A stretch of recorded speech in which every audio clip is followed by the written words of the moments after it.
Special shout out to our sponsor, Qualia.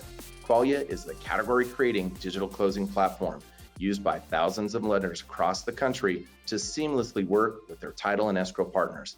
By working better together, Qualia is powering lenders to deliver a differentiated closing experience for their clients. Through real-time communications, closing status updates, and workflow management, Qualia brings lenders together with home buyers and sellers, title and escrow agents, and real estate agents for a secure and seamless closing experience. Qualia is proud to have been awarded the Housing Wire Tech 100 Award for real estate, as well as CB Insights FinTech 250 Award. Discover how you can work more efficiently with your title and escrow partners at qualia.com/innovators. That's QUALIA.com/innovators. Hello, everybody, and greetings. If this is your first time joining us, welcome to the Mortgage Innovators Podcast, where we deliver fresh and hopefully fun and entertaining insights on all things mortgage and the innovation that's propelling our industry forward. I'm Margaret Chiavini with Caliber Home Loans, and every Tuesday you can find our rotating group of co-hosts, or what our producers have dubbed the Innovative Five, who all share their own unique connection to our industry. This week, we are going to have a fabulous conversation with Ty from Qualia. And as you all may remember, Qualia is our sponsor. And Ty, always very grateful for that and always love to talk to you. Before we actually get started with the conversation with Ty, I want to make sure that all of our listeners know that our Mortgage Innovator Conference 2022 is back in person. And it is going to be an experience that you are definitely not going to want to miss. We can't wait for you to join us. It will be May 2nd through the 4th, 2022 at the Hilton Anaheim. And you all might remember that is that really fabulous Disney property. So for the latest information on registration and sponsorship opportunities, head to mortgageinnovators.com/conference. That's mortgageinnovators.com/conference. Okay. All right, Ty. Well, it's wonderful to have you. Thank you for being here. Thanks for having me, Margaret. It's great to see you. Yep, it was so fun to see you in person at the MBA conference. So I know, finally. That's great. It's great to see everybody. So yeah, it really was. It was a lot of fun.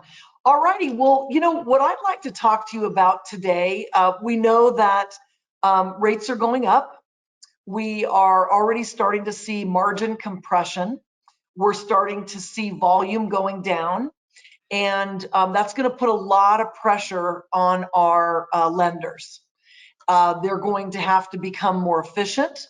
They're going to have to really monitor and be much more diligent about the cost per loan. They're going to have to increase capacity and really, in a sense, do more with less in terms of bodies. So I'd really like to talk to you about where do you see, I'm going to use the word the lowest hanging fruit, where do you see the greatest opportunity for the quickest way for lenders to be more efficient and to lower their cost per loan and to increase their capacity per person? yeah, it's a great question, Margaret. And I think we started to see lenders addressing this, prior to the pandemic. And then obviously once everything hit, rates dropped, volume spiked, and everybody was just trying to keep up and just throwing bodies at the issue. And I think now that, like you had said, we're seeing margin compression, rates are going back up, and lenders are looking at areas where they can, again, reduce their margin or increase margins, reduce capacity. One of the biggest things I think, or biggest areas, that we're seeing right now in terms of low-hanging fruit, I think is how lenders are interacting with their title partners throughout the process on both purchases and refis. We've seen a huge focus the last several years on the borrower experience and having this, great 1003.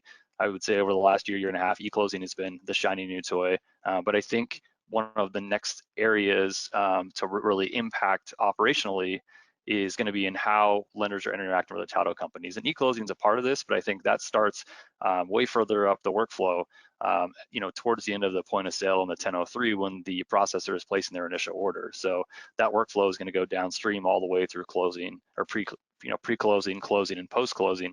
And there's a lot of areas right there to really have a major impact, I think, on costs, on capacity, and margins right there as well.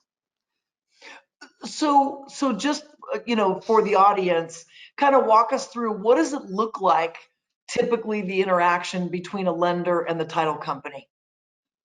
Yeah, so we'll break this down into 4 different chunks right here. Processing, pre-closing, closing, and then post-closing right there. So for each one of those 4 sections, there are areas where the lender is interacting with the settlement agent or somebody on the title company side.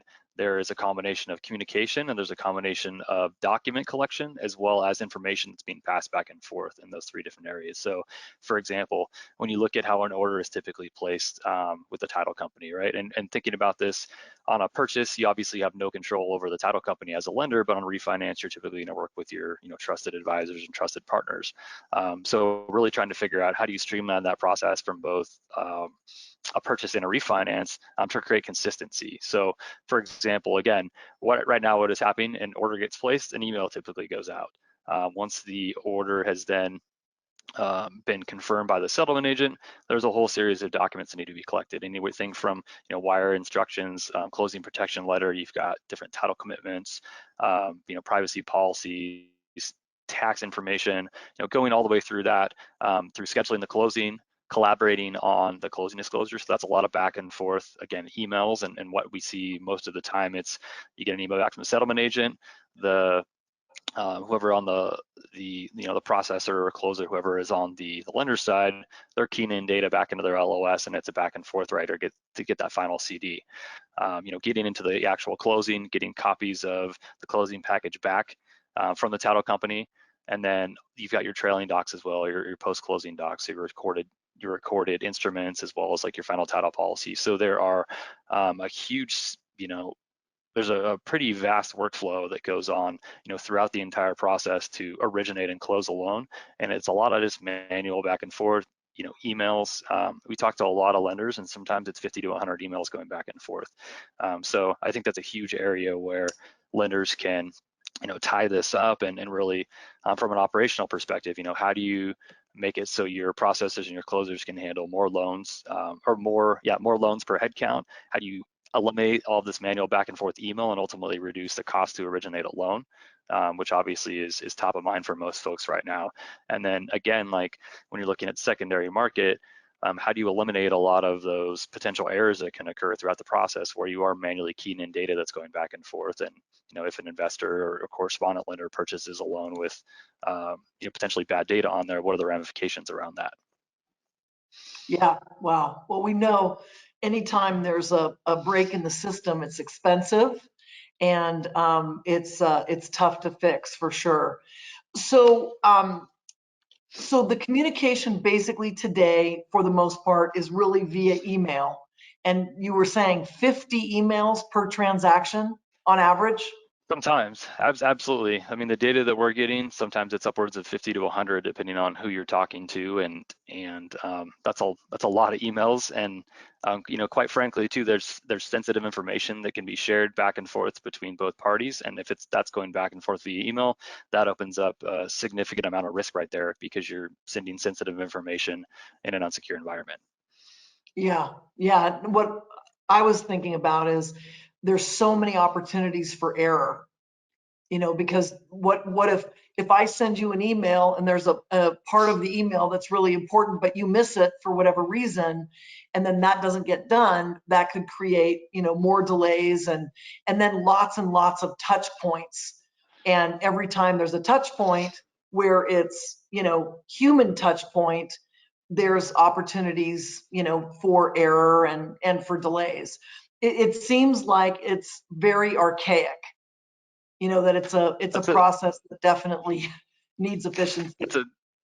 That's a great way to put it. And I think that, when Dodd-Frank dropped TRID, and TRID came out in, was that 2015? And I think in October of 2015, there was an idea that they could solve a lot of these issues right there with technology and putting a collaboration tool in place that allowed lenders to interact with their settlement agent partners to collaborate on fees and go through a lot of this process. And what we saw happen is lenders invested millions, if not tens of millions of dollars on these big, robust collaboration platforms, implemented them, rolled them out, and then I think at the end of the day, the biggest challenge was getting settlement agent adoption on the title side, and so they weren't able to get this adoption from the settlement agents. And what ended up happening is after a year and a half, most of these lenders just scrapped this technology after they'd spent millions of dollars on it and went back to email and doing it the way that they had always done, working together.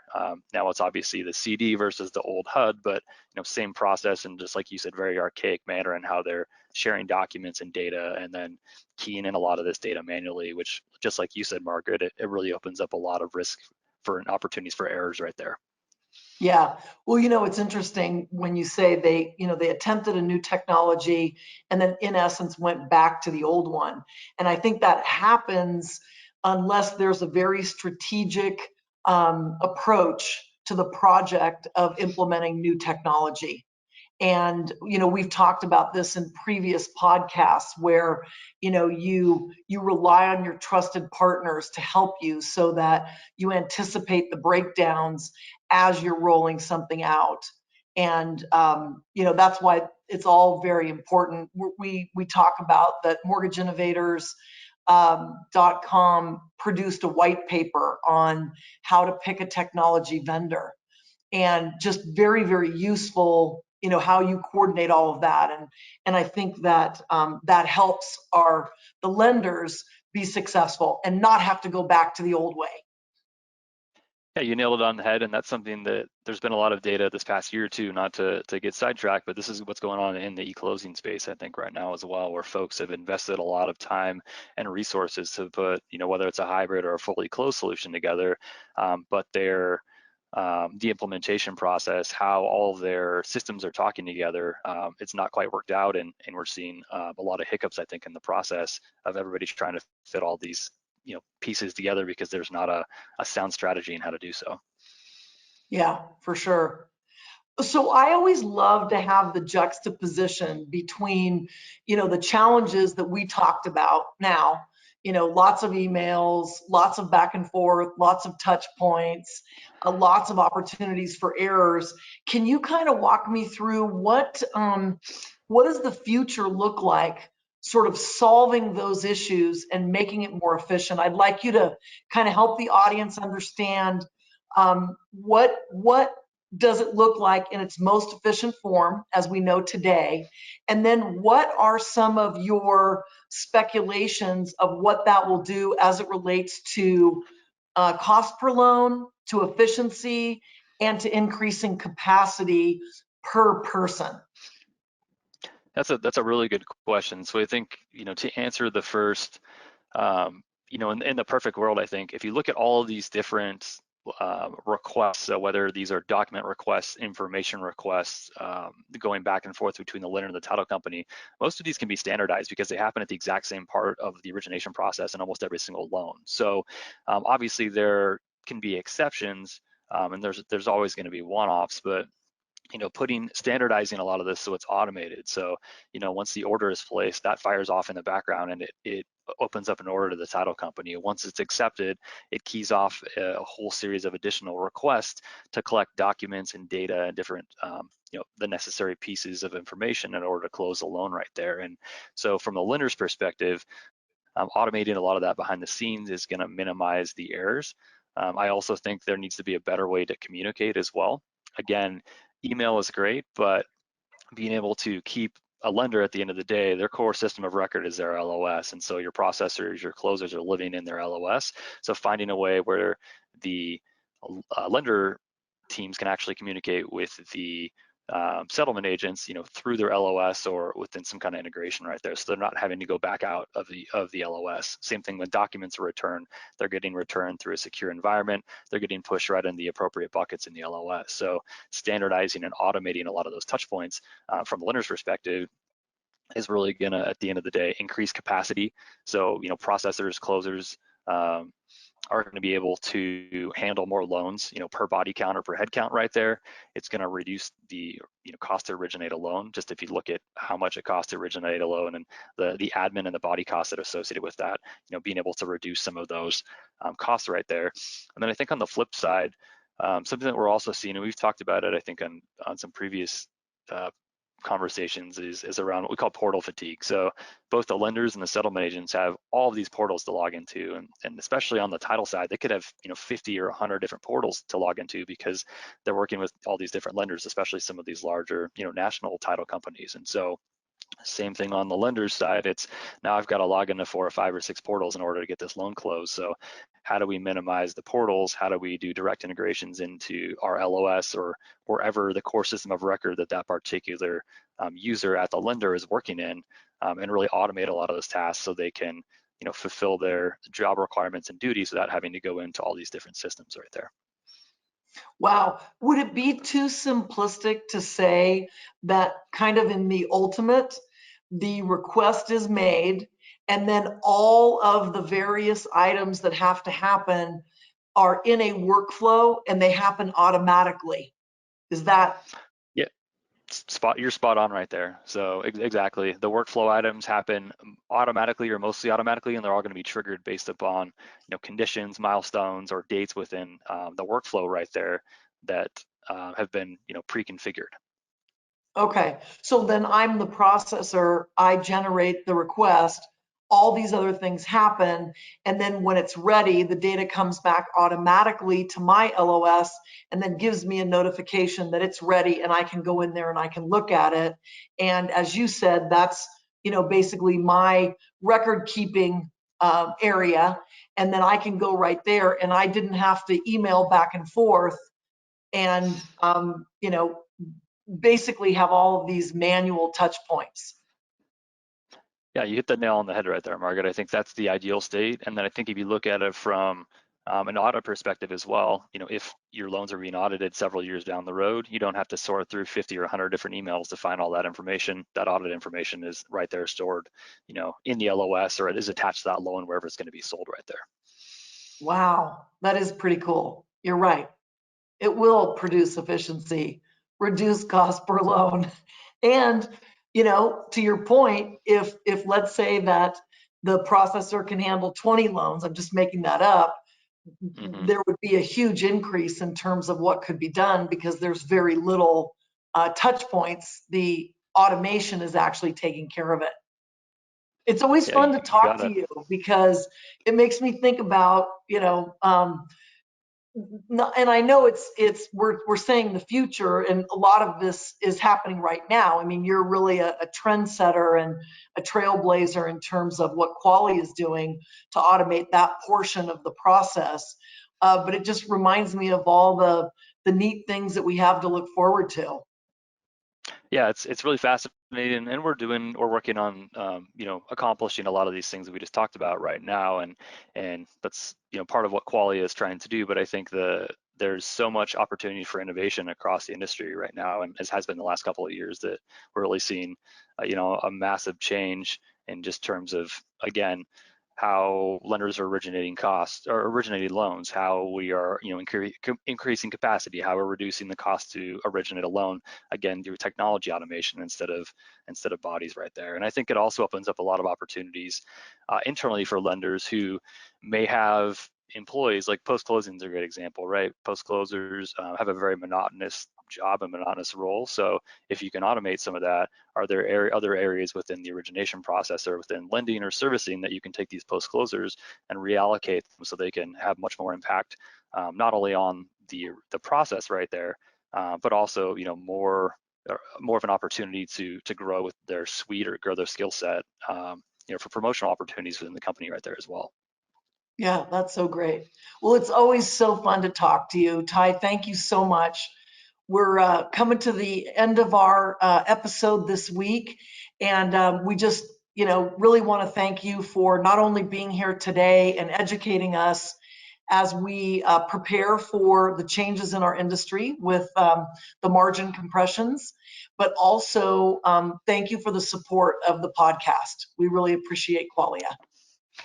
Thanks, Margaret. Thanks for having me on. It was great to see you again. Absolutely. Okay.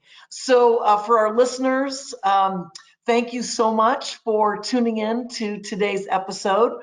If you like what you heard, make sure to subscribe to the Mortgage Innovators YouTube channel or wherever you podcast. Okay, we'll see you next time.